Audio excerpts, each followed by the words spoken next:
Can you believe that American Psycho turns 20 years old this April? Oh, how time flies. The highly controversial adaptation of Bret Easton Ellis's even more contentious 1991 novel is one of the most strikingly evocative and unforgettable cinematic satires of the 21st century, brought to pulsing life by a marvelously star-making Christian Bale performance.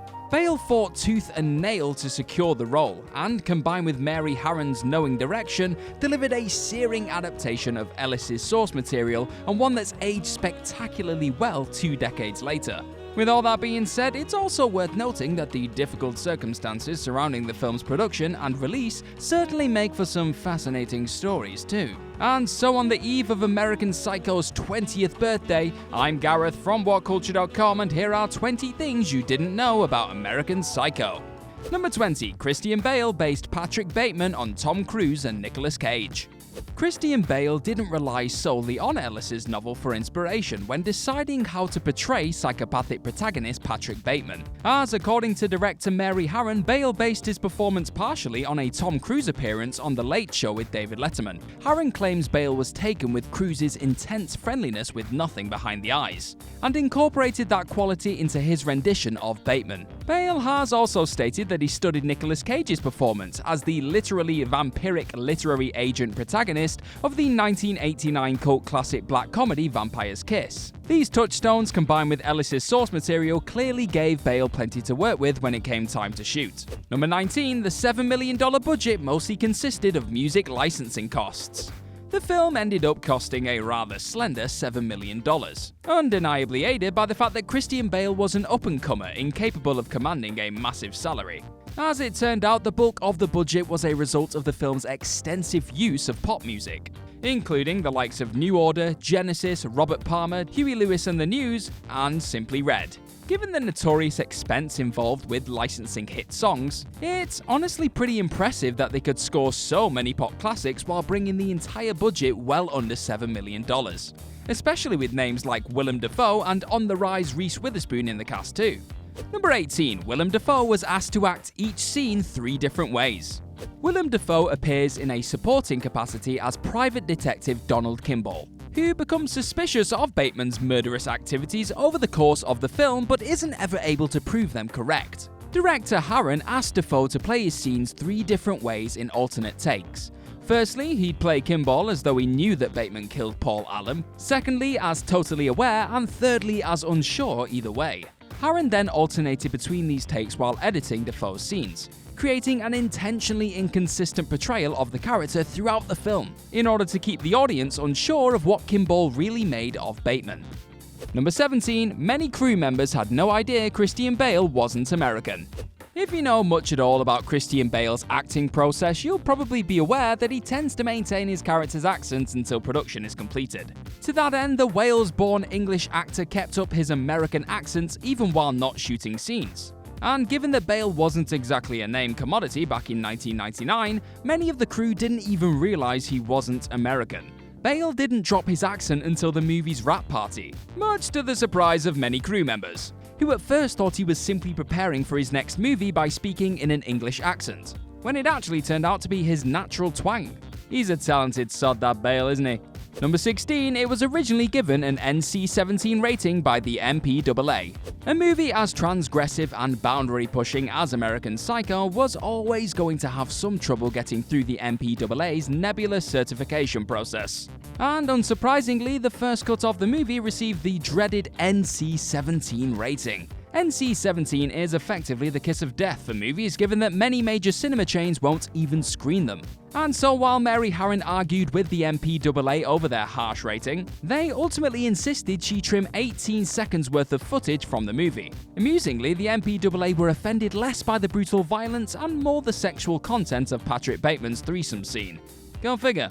Number 15. Johnny Depp, Leonardo DiCaprio, Ewan McGregor and Keanu Reeves almost played Patrick Bateman. Christian Bale very nearly missed out on playing Patrick Bateman numerous times, largely due to Lionsgate insisting that Bale simply wasn't famous enough. Back when the rights for Ellis's novel were first acquired, Johnny Depp expressed an interest in playing Bateman, and Keanu Reeves was reportedly offered the part at one point in time. Yet once Harron came aboard in 1997, she was dead set on casting Bale. Nevertheless, the studio wanted to mount the movie with Leonardo DiCaprio as its lead, at a much higher budget, and Harron consequently refused to even meet with the actor, fundamentally feeling that he was wrong for the part. At one point, an offer was even made to Ewan McGregor, who ultimately refused after Bale requested him to. Harron eventually got her way, however, by agreeing to cast name actors Dafoe and Witherspoon in supporting roles, and the rest, as they say, is history. Number 14, product placement deals were complicated due to the controversial subject matter. The notoriety of Ellis's novel gave the production quite the headache when it came to securing real-life brand names for Patrick Bateman's wardrobe and accessories. For example, Cerruti allowed Christian Bale to wear their designer suits, but only when the character wasn't murdering anyone. Rolex, meanwhile, agreed that any character other than Bateman could wear their watches. So one of Patrick's lines from the book had to be changed from "Don't touch the Rolex" to "Don't touch the watch." Calvin Klein were originally going to supply Bateman's underwear, but pulled out at the last minute, with Perry Ellis ultimately coming to the rescue. Most hilariously of all, Jean-Paul Gaultier agreed for their overnight bags to be used in the film, after Comme des Garçons objected to their bags being used to transport corpses in. Well, you can see the point. Number 13, David Cronenberg was attached to direct a version starring Brad Pitt in the early 1990s. Before Mary Harron came aboard and the project picked up significant traction, American Psycho was actually being prepped for the movie treatment in the early 1990s, shortly after Ellis's novel was first published. David Cronenberg, hot off a streak of acclaimed genre films in the 1980s, became attached to direct, with Brad Pitt intended to play Patrick Bateman. However, Cronenberg wasn't a fan of the restaurant and nightclub scenes from the novel, and also didn't want to shoot the violence, bizarrely enough. Ellis didn't much care for cowing to the director's demands, and so Cronenberg brought in his own writer to rejig the project. But when the results were unsatisfactory, the filmmaker walked away. The project then languished for several years before Harron came aboard and her vision for the film took hold. Number 12, Whitney Houston refused to license her songs for the film. Before American Psycho started shooting, pop icon Whitney Houston was approached for her version of the song "The Greatest Love of All" to be used in the film, but she ultimately ended up refusing, resulting in an instrumental cover version being used in the movie instead. It's never been substantiated precisely why Houston objected to her song being used, but given the infamy of Ellis's book, it's not difficult to read between the lines and take a solid guess. Number 11, Christian Bale had extensive dental work done for the film. Bale's typically intense prep didn't merely require him to get physically in shape for the role. He also decided to have extensive dental work done to fix his teeth. Bale said in an interview ahead of the film's release, "I liked my old teeth. I have a molding of them on a shelf." But with Patrick Bateman, his physicality is much more important than with most characters. He deals totally in the superficial and he's incredibly narcissistic. I looked at myself in the mirror and it just wasn't right. I was warned that if I got caps, I could get a lisp, and you might still be able to tell in close-up. So I thought, I like my teeth, but I'm not so attached to them that I'm going to ruin this whole movie because I refuse to get them done. There you have it, folks. The guy literally altered his face permanently to make his portrayal of Bateman as authentic as possible. And clearly, it paid off dividends. That is what you call commitment. Number 10, author Bret Easton Ellis didn't care for the film's use of voiceover.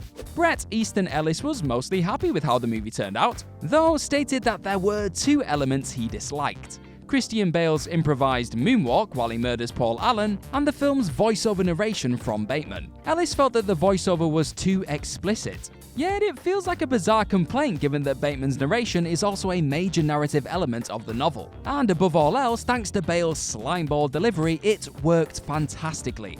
Number 9, 100,000 copies of the soundtrack album were destroyed due to music clearance issues. No single piece of music is used in the movie more memorably than Huey Lewis and the News' Hip to Be Square, which plays out as Bateman hacks Paul Allen to pieces. It was naturally intended to be included on the movie's soundtrack CD, and was eventually featured in the original manufacturing run, before it was discovered that Coke Records hadn't secured publishing rights to the song. The label was then forced to recall and destroy 100,000 copies of the album, with Coke claiming that it was in fact due to Huey Lewis objecting to his song being used in such a violent film. Lewis, meanwhile, has repeatedly denied this claim, calling it totally made up. Either way, it resulted in major egg on the face of Coke Records, given the immense costs involved in manufacturing and then destroying such a large volume of unusable stock. Number 8. Christian Bale and director Mary Harron watched porn to plan the threesome scene. Figuring out how to shoot a sex scene can be awkward and challenging at the best of times when you're dealing with just two actors. But American Psycho's lurid three-way between Bateman and two prostitutes required some very special prep indeed. Harron and Bale both watched a series of porn tapes to figure out how to block the scene appropriately for sufficient camera coverage. And according to Harron, Bale even made stick figure drawings of which sexual positions he thought would look best on camera. Once again, Bale's famous perfectionism wins out. Number 7. The film's shoot was protested by Canadians concerned about violence in entertainment. American Psycho was largely shot in Toronto, Canada, and despite the production being both low-budget and low-key, that didn't stop the shoot being opposed by protesters. Activists from the group Canadians Concerned About Violence in Entertainment were miffed that not only was the film being shot in Toronto, but that the local authority provided financial support to the production. As a result, Sea Cave sent faxes to local newspapers decrying American Psycho as a hideous and disgusting movie. Though according to Harron, the film's 7-week shoot ultimately went off without a hitch. So much for that then. Number 6. Oliver Stone temporarily replaced Mary Harron as director. There was a brief period where Mary Harron quit the project, after warning Lionsgate that she'd walk if they tried to force her to cast Leonardo DiCaprio as Patrick Bateman. When the studio insisted on Leo, Harron left. At which point, veteran filmmaker Oliver Stone was brought aboard to mount the DiCaprio starring project. Stone's vision for the film included a new supporting cast, consisting of James Woods as Detective Kimball, Cameron Diaz as Evelyn, Elizabeth Berkley as Courtney, and Chloe Sevigny as Jean, while Jared Leto was retained as Paul Allen. Ultimately, DiCaprio also left the project to film The Beach, after failing to agree on the film's tone with Stone, who reportedly wanted to minimize the satirical aspect and focus more on Patrick's psychology. But once the budget began to balloon out of control, Stone also left. Lionsgate then brought Harron back, and she reverted to her original casting picks, except for keeping Sevigny aboard. Number 5. Christian Bale spent 3 hours per day working out to achieve Patrick's physique. Given that Christian Bale touted a rather unassuming physique prior to winning the role, he had to put in some serious work in order to resemble the quality physical specimen described in Ellis's book. Long before shooting started, Bale spent months working out on his own. And once the project was locked in, he spent 3 hours per day working with a personal trainer to achieve the chiseled look seen in the film. This is, of course, just the first of countless impressive physical transformation Bale has undergone over the course of his career, and clearly the one that gave him a taste for it in the first place. Number 4. Mila Kunis starred in the straight-to-video sequel. You'll be forgiven for not being aware that there is in fact a sequel to American Psycho, the direct-to-video follow-up American Psycho 2 All-American Girl. The film stars Mila Kunis as a criminology student compelled to kill, while William Shatner co-stars as her ill-fated college professor. To rub salt in the wound, the film opens with the murder of Patrick Bateman, being played by a stand-in, at the hands of Kunis's new murderous protagonist. In 2005, an embarrassed Kunis confirmed that the film was cynically repurposed into an American Psycho sequel in post-production, saying, "When I did the second one, I didn't know it would be American Psycho 2. It was supposed to be a different project, and it was re-edited." Awkward. Number 3. Reese Witherspoon and Mary Harron were both pregnant while making the film. Given the obviously traumatic subject matter, it's surprising that not one but 2 of the film's cast and crew members were actually pregnant while American Psycho was being shot. Reese Witherspoon was 3 months pregnant with her first child while shooting her role, and even more impressively, director Harron was expecting a baby while not only shooting the movie, but shepherding it through post-production. In fact, Harron's due date was merely 2 weeks after the film's release. And given how stressful even the simplest movie production can be, juggling it with the toils of being heavily pregnant is a practically Herculean feat. Number 2. The marketing campaign included emails written by Patrick Bateman, and Bale hated it. Though viral marketing was still in its absolute infancy in the year 2000, American Psycho was somewhat ahead of the curve with the decision to release emails supposedly written by Patrick Bateman to his therapist. These emails were actually penned by a writer who worked on the film, and were approved by Ellis before release, detailing Bateman's life after the events of the movie while also referencing elements from the novel that didn't make it into the film. But Bale himself wasn't too keen on the tactic, adding, My main objection is that some people think it will be me returning those emails. I don't like that. I think the movie stands on its own merits and should attract an audience that can appreciate intelligent satire. It's not a slasher flick, but it's also not American Pie. The marketing should reflect that. These emails might seem like a quaint marketing tactic 2 decades on, but it was clearly massively cutting edge at the time of the film's original release. Number 1. Guinevere Turner, who plays Elizabeth, also wrote the movie. The film's script was co-written by Harron and Guinevere Turner, the latter of whom also makes a surprise appearance in the film as Bateman's ill-fated acquaintance Elizabeth, who memorably mocks him for owning a Whitney Houston CD. Turner also took the opportunity to include a couple of meta flourishes in the script, as her character tells Bateman, "I'm not a lesbian," alluding to the fact that Turner is gay in real life, and later mentions Sarah Lawrence College, the very real college that Turner herself attended. Harron and Turner have since collaborated twice more, on 2005's The Notorious Betty Page and 2018's Charles Manson biopic Charlie Says.